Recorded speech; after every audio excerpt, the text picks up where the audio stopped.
Shalom, selamat pagi jemaat Tuhan. Berjumpa kembali dalam doa pagi online. Bapak Ibu jemaat Tuhan, kita mesti memperkuat doa-doa kita. Karena ketika kita berdoa, Tuhan bekerja. Dia hanya sejauh doa.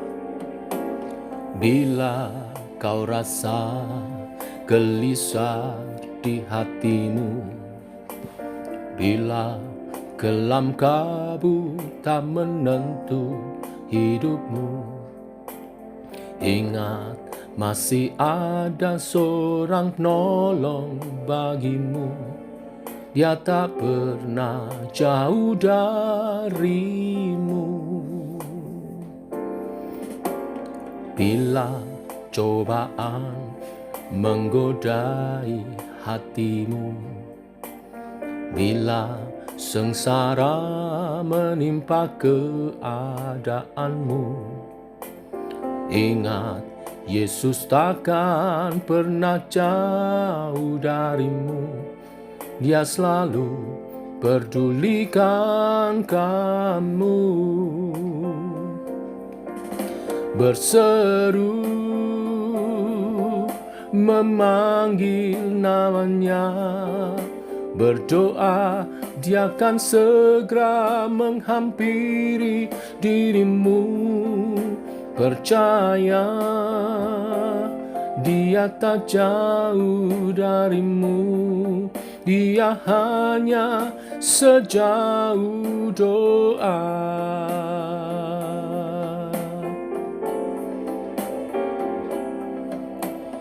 Bila cobaan menggodai hatimu, bila sengsara menimpa keadaanmu, ingat Yesus takkan pernah jauh darimu.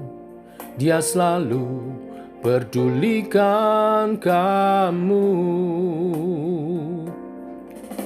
Berseru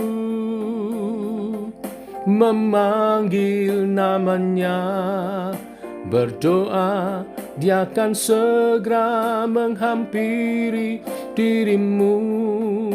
Percaya dia tak jauh darimu, dia hanya sejauh doa.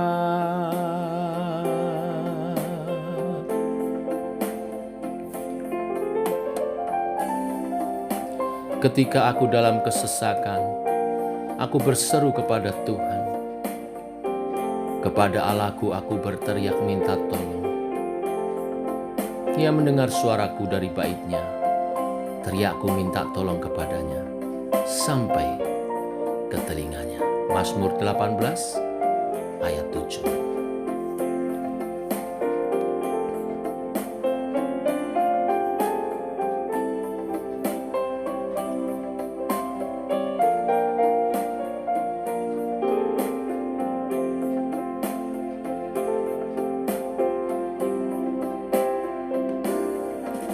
Berseru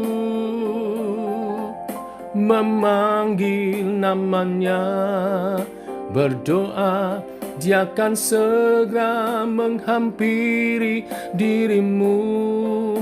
Percaya dia tak jauh darimu, dia hanya sejauh doa. Dia hanya sejauh doa.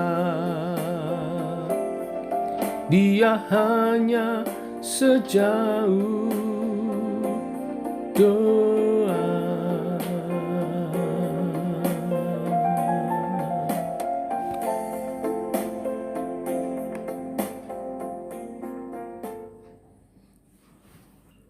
Demikian kami ingin selalu mendekatkan diri kepada Tuhan melalui doa-doa kami. Teguhkan oleh kebenaran firman yang sebentar kami renungkan. Dalam nama Tuhan Yesus Kristus. Amin.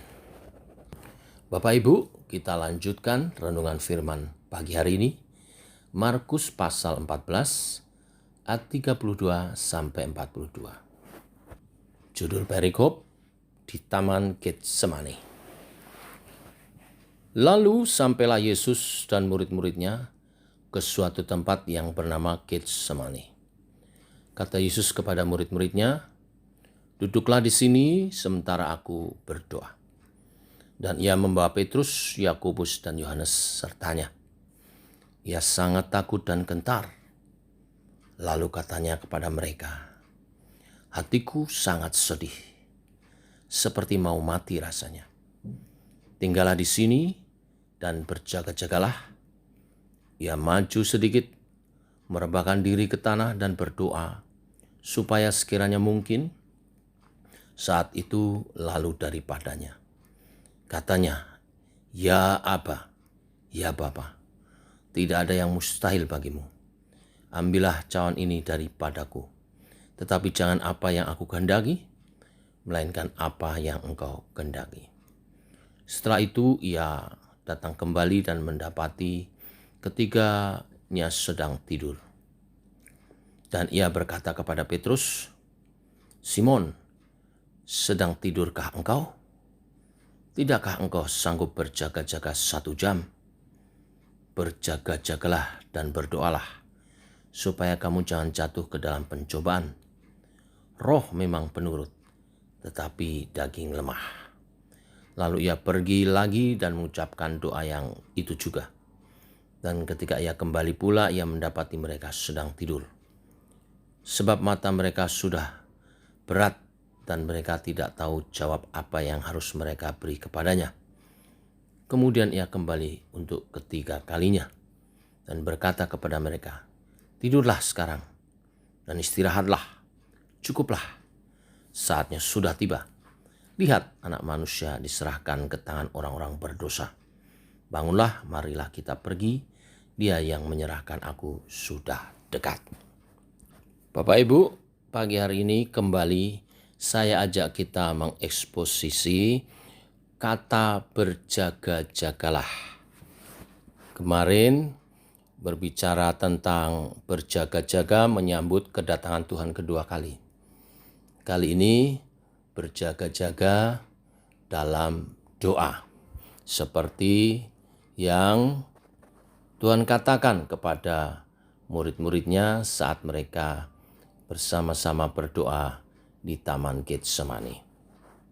Bapak Ibu, sebagai orang percaya, apapun pergumulan kita harus berani untuk menghadapinya. Seperti apa yang harus dihadapi oleh Tuhan Yesus dalam rencana karya keselamatan bagi umat manusia, dia harus menghadapi salib. Ini sesuatu yang sangat berat bagi dia, khususnya dalam kemanusiaannya. Tetapi Tuhan sanggup menghadapinya. Apa kuncinya? Kuncinya adalah dari kata berjaga tadi. Kata berjaga tadi dalam bahasa Yunaninya gregoraite, yang artinya tidak cuma sekedar berjaga-jaga dalam arti tidak tidur. Kemarin saya katakan tidak sekedar matanya terbuka, tetapi ada keterangannya di sana berjaga dengan aktif. Di Taman Getsemani, Yesus menghadapi pergumulannya mengajak murid-muridnya berjaga-jaga. Yang menarik di sini, mengapa berjaga-jaga? Dia katakan supaya kamu jangan jatuh ke dalam pencobaan. Seringkali kita dicobai untuk menghalalkan segala cara untuk terhindar dari berbagai macam pencobaan atau kesulitan hidup. Ini yang Tuhan Yesus ingatkan, supaya kita walaupun menghadapi pencobaan, kita tetap mengacu kepada kehendak Tuhan.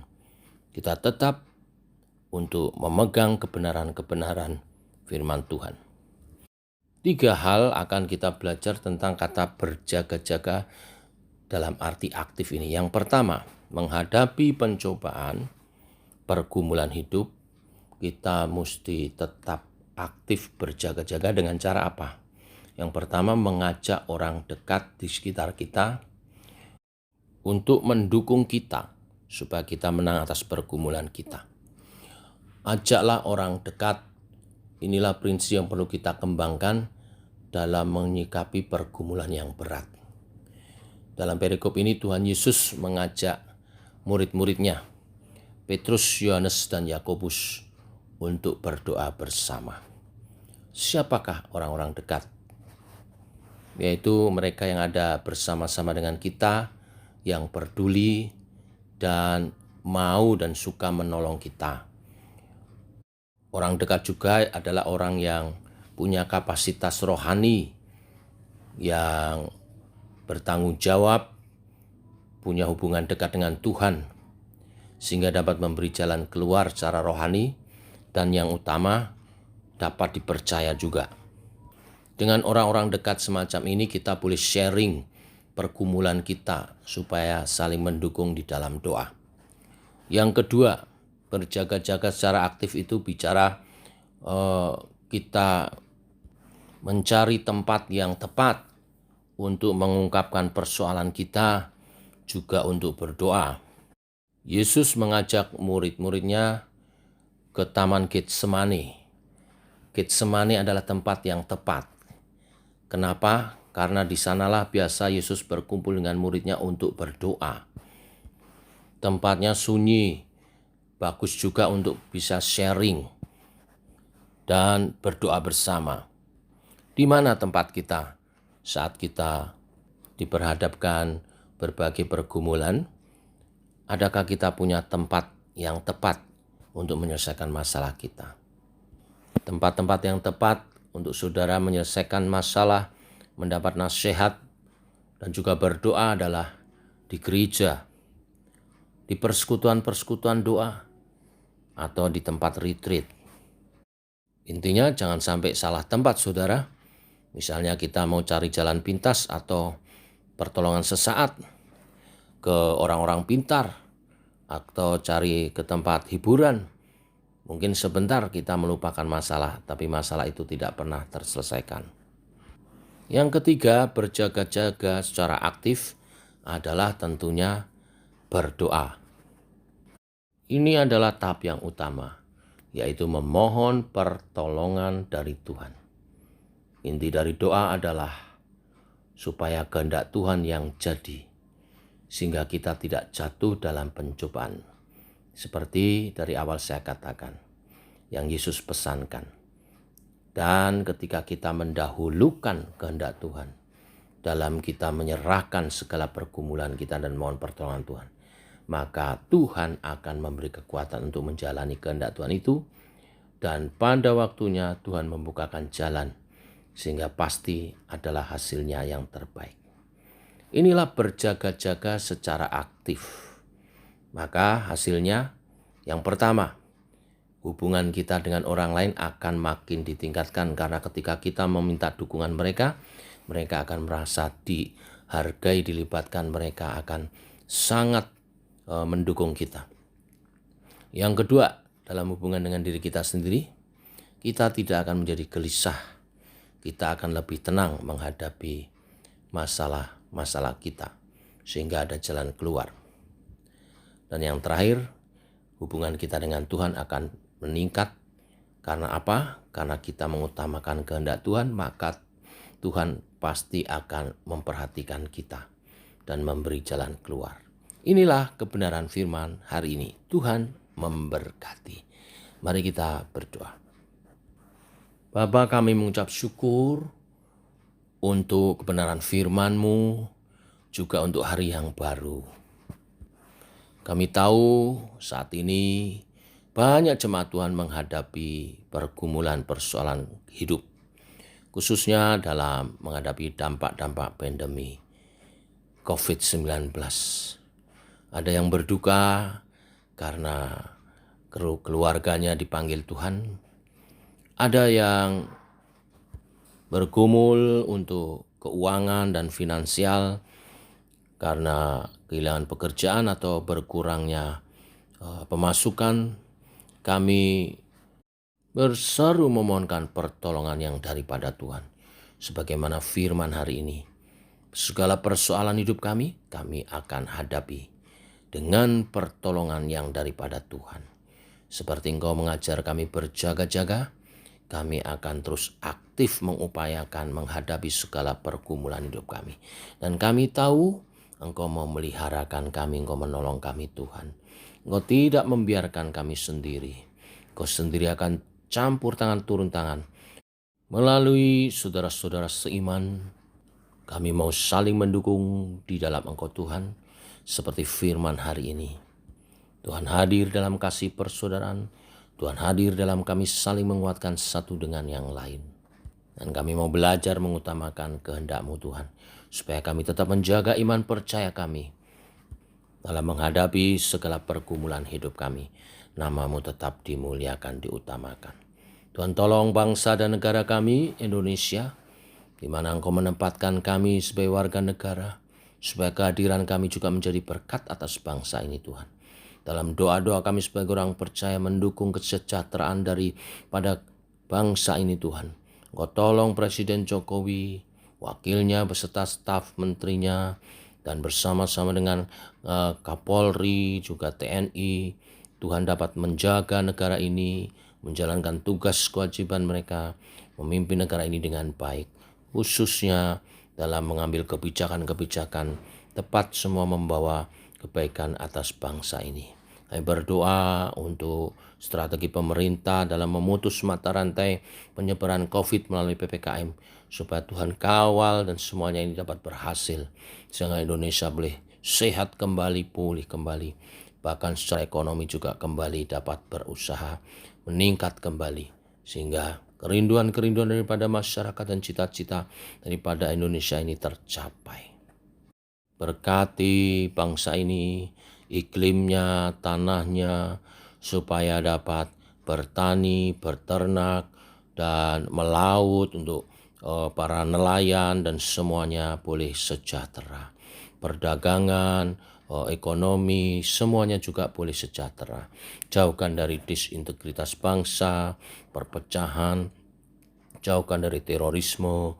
Tuhan, bangsa ini boleh baik, bersatu, toleransi yang baik, dan kami hidup dalam kemakmuran dan kesejahteraan. Demikian doa-doa kami naikkan bagi bangsa Indonesia. Dalam nama Tuhan Yesus kami berdoa, kami bersyukur. Amin. Demikian saudara, doa pagi kita. Selamat pagi, selamat berjalan bersama dengan Tuhan. Shalom.